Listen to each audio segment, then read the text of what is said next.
ఈ తెలంగాణ రాష్ట్ర ప్రభుత్వాన్ని నేను డిమాండ్ చేస్తా ఉన్నా. తెలంగాణ రాజ్యాధికార పార్టీ నుండి డిమాండ్ చేస్తా ఉన్నా.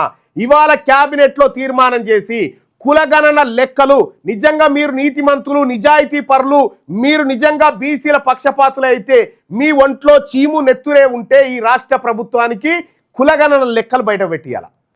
ఇలా పబ్లిక్ డొమైన్లో పెట్టు కులగణన లెక్కలు.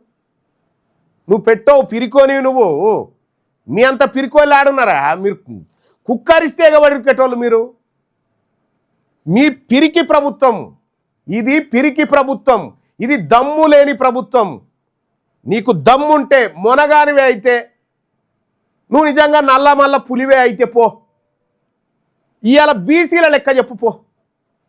తెలంగాణ రాష్ట్రంలో మా గంగిరెడ్లోల లెక్కలు చెప్పు, మా బాలసంతోల లెక్కలు చెప్పు, మా ఎంబీసీ కులాల లెక్కలు చెప్పు, మా నాయి బ్రాహ్మణుల లెక్కలు చెప్పు, మా రజకుల లెక్కలు చెప్పు, మా చేతి వృత్తుల లెక్కలు చెప్పు. ఇవి చేత కాదు చెప్పడానికి పెద్ద పెద్ద డైలాగులు ఎందుక? ఈ రాష్ట్ర ప్రభుత్వం స్థానిక సంస్థలను ఎదుర్కొని గెలిచేంత సత్తా ఉన్నదా ఈ రాష్ట్ర ప్రభుత్వానికి?